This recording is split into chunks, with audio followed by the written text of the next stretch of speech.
guys, how are you? So this is going to be a general reading for the collective for those who are in a third party situation. Okay, so this side is going to be based off of the feminine side.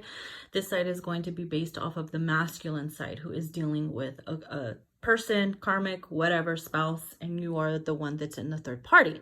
So here we go. Messages here we have is: you can't hide your desires from me. Wait until they fuck you over again and you'll be back. So you already know that this person, that your person that you're dealing with, fucking with, whatever, you know, they have this like cycle where whenever they get in a fight with their person and they're not doing well, they end up returning to you. And when they end up doing okay, they end up ghosting you, and you're just like tired of it. And but you already know how they are. You already know that what their moves are, their motives are, you know how they work, you know their next steps and everything. So that is why this card is here, because you know once they fuck them over, they will be back. And it says, I only stayed in this love triangle in hopes that you would leave them for me. So a lot of you guys also stuck around with this, you know, connection because you knew, or you had hopes that they would leave their person for you. Because I have a feeling they're consistently telling you, I am going to leave them. I'm getting ready to leave them. Or based off of what they tell you about them that make it seem so horrible for them to be with them, it gives you the hopes that they're going to eventually leave them. And in reality, it's like time is still ticking and they're still there. And then we have, I hate your fucking relationship. Okay, I'm over it. Hashtag venting. So of course, this is like when you get triggered and when you're in the energy of, I just can't fucking take this shit. Sometimes you're just wanting to scream, I hate your fucking relationship. I wish for you guys to break up. And then when you calm down, you're like, all right, I'm over it. Whatever. I just needed to vent.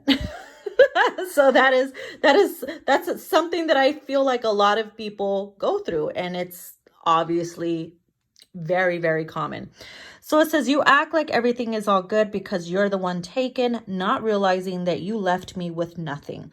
So of course you're sitting here waiting for them, or maybe perhaps you even put your dating life on hold because, you know, you don't want nobody else, because you also feel like they're going to leave them for them.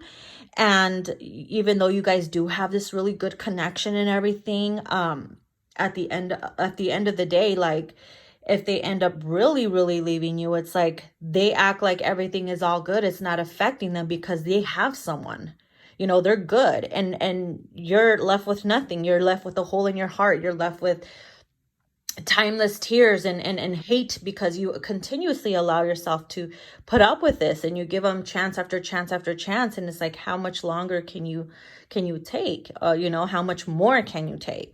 So based off of the masculine perspective, it says, I'm really stubborn about expressing my feelings. And when I'm not comfortable, I get defensive. So I feel like every time you bring up your emotions, or anytime you try to vent to them, they get very defensive. Or when you turn the tables around and say, well, you said this, you said that. And now that they don't want to face those emotions, they get defenses. They try to shut you down, or they change the subject, or they just ghost you for a few days.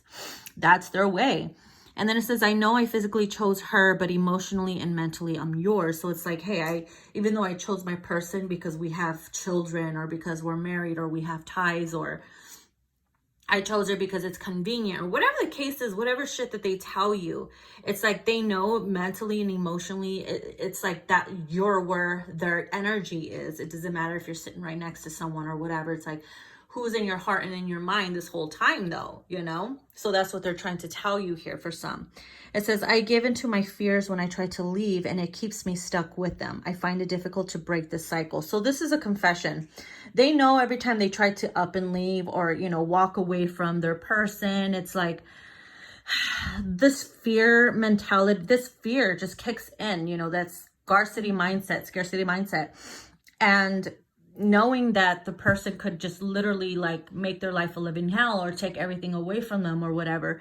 It's like those type of fears give in, or like, what if it doesn't work out? What if I'm making the wrong mistake? Like, those are the type of fears that keep them stuck, and it keeps them just staying with them because they're comfortable, they're in their comfort zone, and they find it difficult to break out of that cycle. So that, honestly, that's on them. That's their fucking issue. And it says, I'm an independent person, so I like my space. I don't like clingy energy. So again, I feel like these two go together. Like whenever you express yourself, your feelings and everything, and you want to get like too clingy and stuff like that, They don't like that. I find it like they get really annoyed by it, which is really stupid, because, you know, if you're really into someone, you want them on your ass. But it seems as though it's like their personal issue with that. Because if you're like the ones that, you know, in your feelings, you want that closure, you want to know what's going on, like you want to be next to them, you want to know how their day went, and they see that that's, you know, oh my God, they're being clingy or whatever, it gets to them, you know, it makes them feel some type of way where they're just like, let me dodge this for a few days, or let me just pull away for a little bit, because they can't handle it. They can't handle it. It's kind of like they prefer you to be mute and ignore them and shit like that. In other words, they want you to be them. But when you become them, it becomes a huge, bigger issue, because they don't like a dose of their own medicine. Ain't that some shit, right? All right, guys, that's what I have for you for this third party situation. The deck that I used is my newest deck, Third Party Love Triangle. And you can find this on my Etsy shop, or the link is in my bio.